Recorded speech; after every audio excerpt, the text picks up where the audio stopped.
In an ancient city in India, there lived a merchant named Illīsa. He was, by every outward measure, one of the wealthiest men in the kingdom. His storehouses were full. His vaults ran deep. Generation after generation, his family had accumulated gold, and Illīsa had inherited it all. But wealth had done something strange to him. It had become his identity. Not a tool, not a resource, not something to be used or given or shared. It was him. To give away even a single coin felt, to Illīsa, like cutting off a piece of his own flesh. His servants went underpaid. His family went without. The sick who came to his gate were turned away.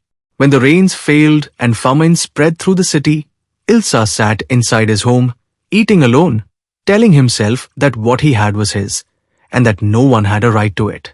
He had 1,000 reasons. The poor were lazy. His family was ungrateful. Charity only bred dependence.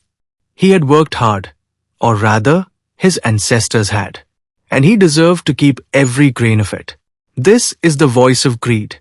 It always sounds like logic.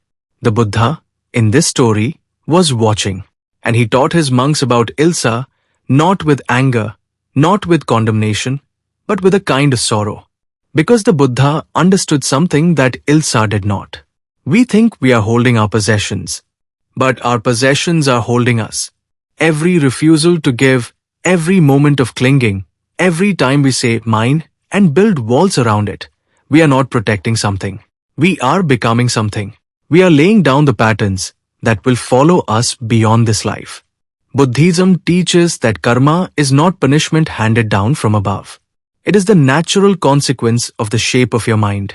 A mind that grasps, that clings, that says no, again and again and again, begins to take on the shape of that grasping. It becomes rigid. It becomes closed. It becomes, in the deepest sense, unable to release. And what you cannot release in life, you carry into death. The Buddha asked his monks, what is Illīsa really hoarding? Not gold, not wealth. He was hoarding himself. He had made himself into a vault, sealed, locked, refusing entry to love, to generosity, to the simple act of opening his hands. Illīsa died as he had lived, alone, clutching, unspent. And here is where the Jataka tale turns haunting. In Buddhist cosmology, the mind at the moment of death carries its most dominant pattern forward. The last impression, the deepest groove. For a man who had spent his entire life wrapped around gold, refusing to let it flow, making himself immovable and sealed. He was reborn as a golden crab. Think about that image for a moment. A crab, armored on the outside, clinging with its claws, moving sideways, never straight, unable to fully open, protected but trapped in its own shell, and golden, because the gold he had refused to share had followed him. It hadn't gone away. It had become him. His shell gleamed with it. He was beautiful in a terrible way, and utterly, completely alone in the mud. This is the precision of karma in the Jataka Tales. It is not random. It is exact. Illīsa did not become a demon or fall into fire. He became the thing he had chosen to be, closed, armored, glittering, and unable to give. Now here is where this story stops being about Illīsa and starts being about you. The Buddha did not tell this story to make his monks fear death. He told it to make them look at themselves while they were still alive. Because the golden crab doesn't form at the moment of death. It forms now, every day, in small choices. The moment you refuse to apologize because letting go of being right feels like losing yourself. The moment you withhold kindness because you're afraid there won't be enough left for you. The moment you cling to a version of your life, a relationship, a status, an identity, long after it has died, because releasing it feels like you are dying. These are the moments the crab is built, shell by shell, claw by claw.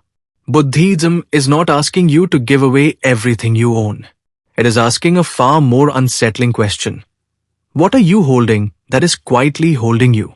What have you sealed yourself around? What are you protecting so fiercely that it has started to define you. What would you be? Who would you be if you open your hands? Illīsa knew exactly what he was doing. He chose it every single day. And by the end, he wasn't capable of choosing otherwise. The shell had grown too thick. The claws had become too much a part of him. That is the real terror of this story. Not the crab, not the rebirth, but the slow, invisible process by which a human being can become incapable of generosity, not because they are evil, but because they practiced refusing for so long that it became their nature. The good news, and Buddhism always has good news, is that the same principle works in reverse. Every act of genuine release leaves a mark. Every time you give without calculating the return. Every time you let go of a grievance you had every right to hold. Every time you open what you wanted to keep closed, you are practicing a different shape.